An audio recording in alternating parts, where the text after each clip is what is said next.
It's been a bit of a slow news burn ever since the Starfield Direct. Sure, we've had a few information drips between now and then, but they haven't exactly set the world on fire with a multimedia advertising campaign. Besides the 3 anime shorts, we were pretty well information starved until Monday when the Constellation timeline dropped. But all of that could soon change. And the second indication of that is the most recent developer question and answer session that Bethesda Game Studios held on their own Discord. The Starfield team had 16 pre-selected questions that were answered by Will Shin, lead quest designer, and Emil Pagliarulo, lead designer.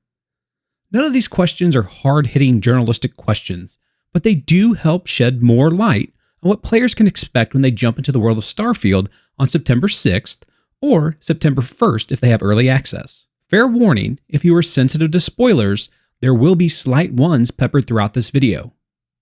You've been warned. Question 1. Can we buy houses or property in main cities? And Will said, yep, there's housing in different cities that the player can get.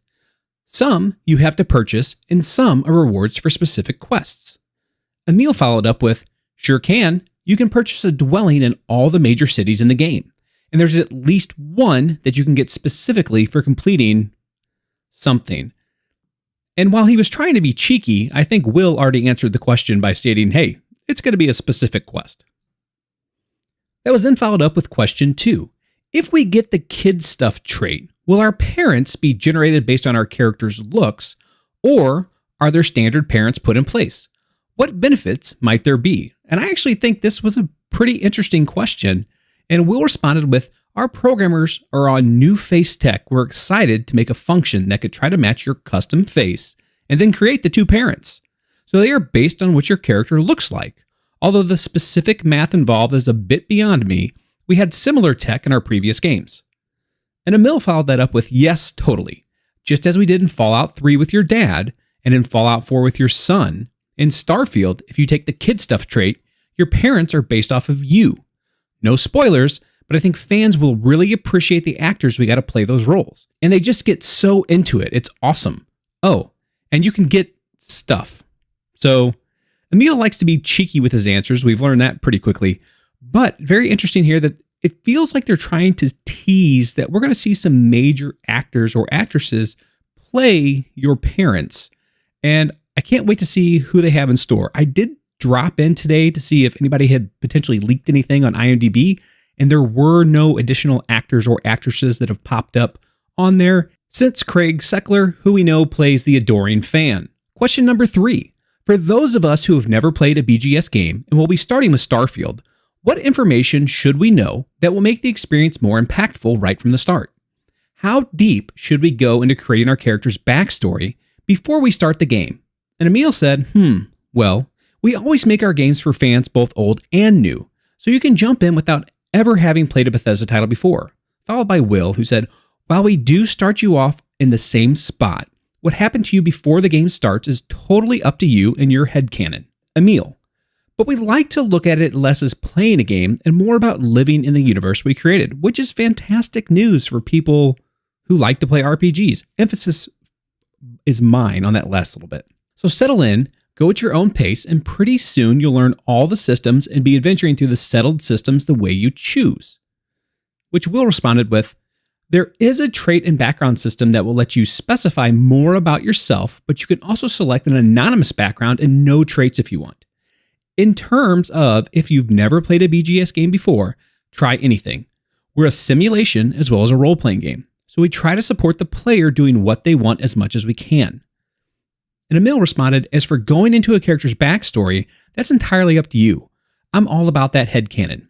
For example, my latest character is a working schlub named Mitch Dombrowski.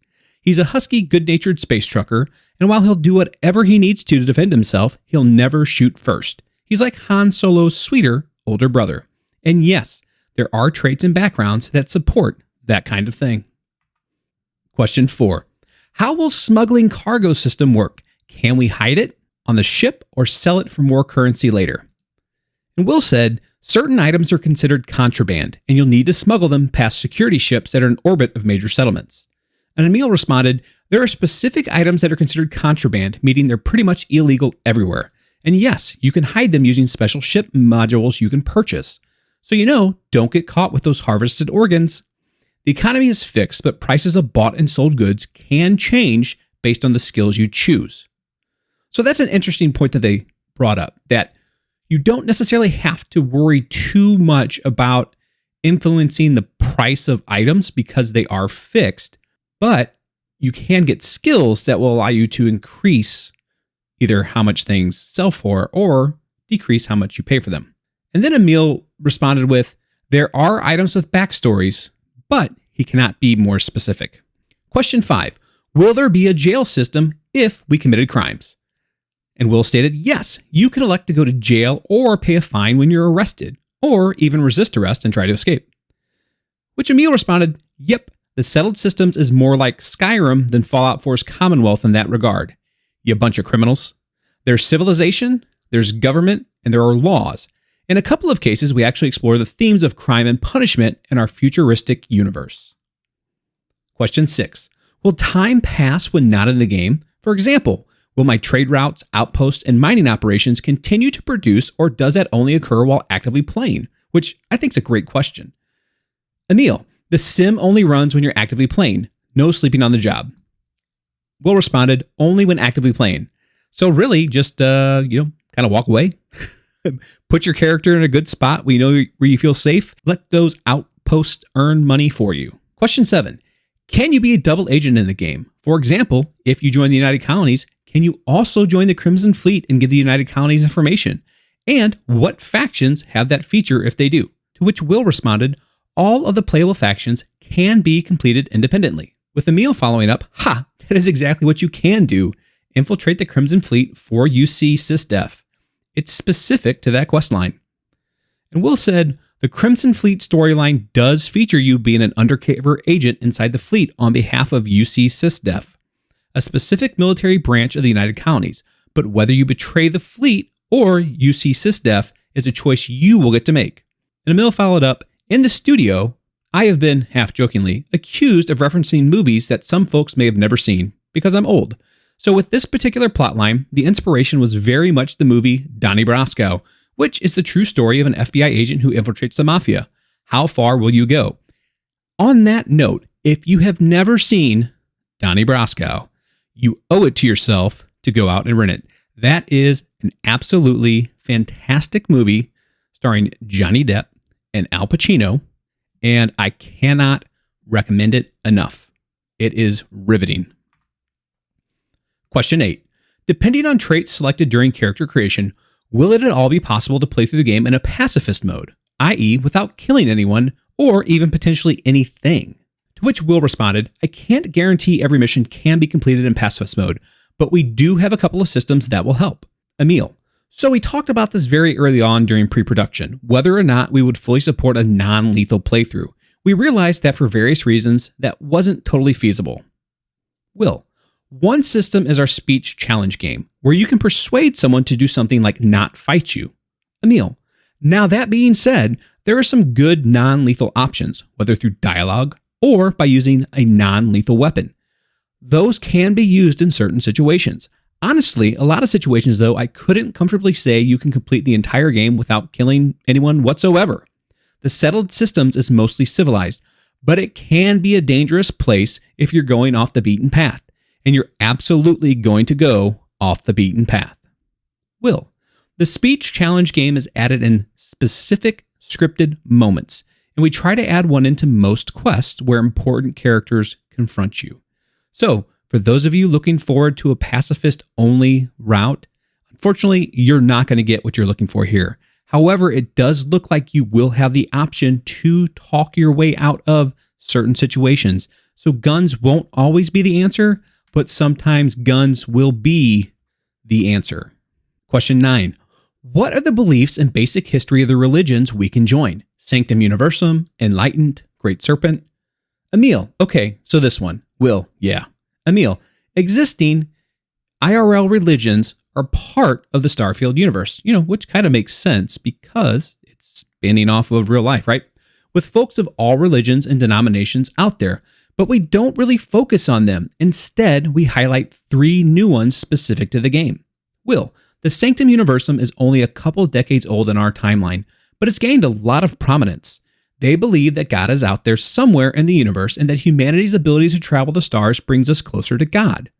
Emil, Sanctum Universum, the members called Universals, believe that God very much exists somewhere in the universe, that a higher power is guiding us all. Specifically, they believe that humanity's ability to travel the universe and grav jump is God's way of saying, I'm out here, come find me. Will Shin, the Enlightened are an atheist group that focus on humanitarian and community work. They believe that life is something every person has to take responsibility for, so that if we want the world to be a better place, we have to do it. Emil, the Enlightened. These folks are essentially organized atheists. They don't believe in any kind of higher power. Rather, they teach that human beings have to take care of each other, and they practice what they preach through various community outreach programs. House Varun.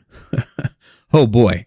So in the game, you're not really sure what the complete truth is, but the gossip among the guards is this. A county ship sets off for a new world, making grav jumps along the way. After one of the grav jumps, one of the passengers claims he spent that time communing with a celestial entity known as the Great Serpent. What was a few seconds for everyone else was much longer for him, and he brought back a mandate, which is basically get on board or be devoured when the Great Serpent encircles the universe. Is it true? I ain't saying. So in the game, you sometimes face off against House Varun Zealots as an enemy group, and that's their motivation. I recently got the House Varun logo tattooed on my wrist, so yeah, I dig them. And if you haven't seen pictures of Emil, and there's going to be some shots of him throughout this video, the gentleman has a lot of tattoos, and he has a lot of swords if you've ever seen any of his personal social media. He seems like quite the interesting character and someone that a lot of people would like to have a beer with. Question 10. How many companions total will we be able to recruit? And Will said there are over 20 named characters who can join your crew. And Emil responded over 20 total, and we really focused on the members of Constellation. What Will said. Will Shin. 4 of them are from Constellation and have the most story and interaction with the player, but all of the named characters have their own backgrounds and can follow you around and carry your stuff. Emil. When we first began Starfield pre-production, we looked back at our previous games and realized how popular and effective the companions were. So they were a big priority for us, and we really wanted to tie them directly to the main quest. There are some really big moments with them specifically.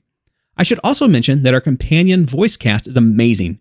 We haven't released the list yet, but you can be sure there are a lot of talented actors bringing those characters to life. Same for Constellation in general. So this is another thing I think we can look forward to be a news beat between now and release. They will tell us who these voice actors are, and it'll be a beat. So we have at least one more beat that we know we can rely on between now and release, and that's going to be who these voice actors are. Question 11. When we assign crew members to work at Outpost, do we have to pay them salaries? I think this is actually a really good question. Emil says, you just pay them once. We actually experimented with paying them regular salaries, but ultimately decided we just have the one cost up front. To which Will replied, yep, one-time payment, that you can use the speech challenge game to negotiate over. Some traits also affect the cost. Emil, there's a lot to do in Starfield, and we wanted to minimize what the player had to constantly keep track of, which, thank you, because if I wanted to deal with that, I'd just go play Eve and deal with Excel sheets. I'm glad that it's a one-time payment, and then we get to forget about it and enjoy our revenue. Question 12. Will our companions be able to level up their perks? Will their perks stack with ours? Will. All crews start with a set of skills at specific ranks. Emil. They don't level up, but they can come at different ranks depending on the companion. Will. So you might meet a character that's especially good at rifles and you hire them to watch your back. Or you might meet an astrodynamics expert that will increase your grav jump range when assigned to your ship. Emil. Well, we call them skills in Starfield, and they do stack with yours when relevant. Some are there for flavor to highlight companions' backgrounds and interests, but you'll really feel the benefit of the ship and combat-related ones. Getting a boost to your shields or seeing your companion laying down fire with a weapon they're proficient in are pretty sweet moments. It is a little disappointing that I would have liked to seen our companions actually be able to level up their skills as they use them along with us. Maybe there's a reason that could have potentially become overpowered, but I know they had their reasons for it. It just feels a little bit of a shame that they couldn't figure out a way to make it work. 13. What are your favorite parts of the game? Emil has a lot of cheeky replies, and I think he had a really good one here, shipping it. But seriously, folks, to which Will responded, I love finding content that I haven't seen yet or forgot about. Our games are so big that no one person is likely to have seen it all, except the Todd father. He didn't say that. I did. Even after all our passes and levels of review. And that, folks, is how bugs sometimes manage to make their way through, because these things are just so big. Emil, because of my position, my experience is a little different than yours. I won't speak for Will, but personally, I've seen every questline, every city, every major piece of content in the game at every stage of development. So my answer is colored by that. For me, the real pleasure is seeing how they've all evolved into the versions they are today. The versions everyone here will play. I have a real soft spot for Neon. Getting that city nailed down took a lot of work by a lot of different people, and the result is really the cyberpunk settlement I always hoped it would be. I also love all the quest lines. I think that they're the best we've ever done. The designers on this project totally killed it. Will, our quests really evolve over development, and it's great to see how everyone adds to them. Designers, animators, voice actors, lighting, everything. Question 14. What books or movies had a big influence on some of the quests? Will, I'm a history nerd, so I actually listen to a lot of podcasts like Hardcore History and the History of Rome. Emil, well, I'm a child of the late 70s, early 80s, and I have very fond memories of the sci-fi of that time. So let me think. Will, while our game is science fiction, I like how historians can tell you about how human beings react to extreme circumstances, like war, famine, and technological breakthroughs. And you can imagine how we'd react to similar circumstances in a fictional setting, just at a grander scale. Emil, Star Wars, OG Battlestar Galactica, Space 1999, Buck Rogers, Battle Beyond the Stars, Ice Pirates, and let's not forget that classic that is Metal Storm, The Destruction of Jared Sin. I think I actually saw that one in 3D, but also much headier sci-fi stuff like the writings of Arthur C. Clarke and Robert Heinlein, the films like Contact, Interstellar, 2001: A Space Odyssey, and even Event Horizon.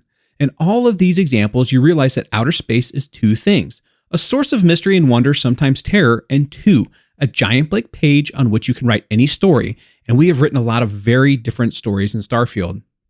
In last week's Starfield Pulse podcast, I actually talked about a book that Robert Heinlein wrote, which is Starship Troopers, and it deals with citizenship and how do you get that through service, and in those particular cases, through military service. So it's not a coincidence, I think, that Robert Heinlein was mentioned by Emil, because you can clearly see the influence of that book in some of the storylines that they're telling in this game, specifically about how the UC offered citizenship to people who offered up their own personal spacecraft to be part of their military. It was sort of like a citizens brigade. 15.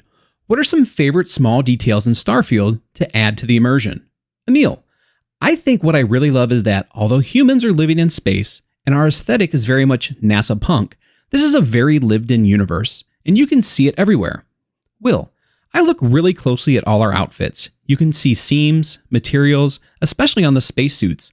Constellation members have patches on their spacesuits, and they're tied to what skills they have. Emil, you know, everyone loves the sandwiches, but it's the books that are lying around, the notes on bulletin boards, the environmental storytelling that our level designers and world artists are so good at. And speaking of books, you can guarantee that I'll be diving into these books and breaking them down in Starfield Pulse in the weeks to come. Will, we also love buttons. There's a lot of buttons. Emil, so all in, I'm a slow typer and somewhat typo obsessed. Totally love the work from our voice actors too, and the music, and sound effects, and clothes. Buttons. We do love our buttons. Oh, I do want to mention this. If you haven't heard about it, Adam Savage and team are building a filming model of the Frontier. And that ship, man, and all the ships, the level of detail is insane. And if you are listening to this and not watching this, you can see that they have Adam Savage from Mythbusters making one of the ships that we're all pretty familiar with. In this case, it looks like the Aardvark. They're making a YouTube video about it. And there's speculation that these model ships could be used in a Starfield trailer coming up around release time. But again, that's just speculation. Question 16, and this is the final one. What is the history of the mecha? Emil. Ooh, the mechs. Good one. So we showed this a bit in one of the animated shorts. The mechs are left over from the Colony Wars. Note, it's Colony War and not Colony Wars, singular. Both sides, the United Colonies and Freestar Collective, had mechs, but the Freestar Collective really mastered them. The United Colonies had mechs too, but they also relied on the controlled alien beasts from their Xeno Warfare Division. Both of those were outlawed with the armistice that ended the Colony War. I'm not saying there's an old mech battleground in the game, I'm typing it. And they've actually showed this off in video before. Mechs, not usable, no. They're in ruins. And I talked about this in one of my previous podcast episodes as well. The mechs are out there. They're probably illegal, and that's why people aren't using them. And it's highly doubtful that we're going to get to play them in game. Also because they said, we don't get mounts. So if it's not a ship, we're not going to be using it. So there was a lot to break down in those 16 questions. And I said that we learned over 20 different things, but we probably learned 30 to 40. There's legitimately a bunch of detail in there. And thanks for going through it with me as I shared it with you. I decided, since this was so important, to actually put this up as a midweek special on the podcast. So for those of you that are getting to listen to this on a Thursday as opposed to listening to it on a Tuesday, I hope you liked it. Spoiler alert, next Tuesday, we're going to jump into this even deeper. Additionally, I actually had the podcast up on all of the podcast services now, whereas before I was like, hey, listen to it on your favorite podcast service, as long as your podcast service is Apple or Spotify. Well, now it's on Apple, Spotify, Amazon Music, iHeartRadio. Basically, if you can listen to a podcast there, you'll be able to find Starfield Pulse.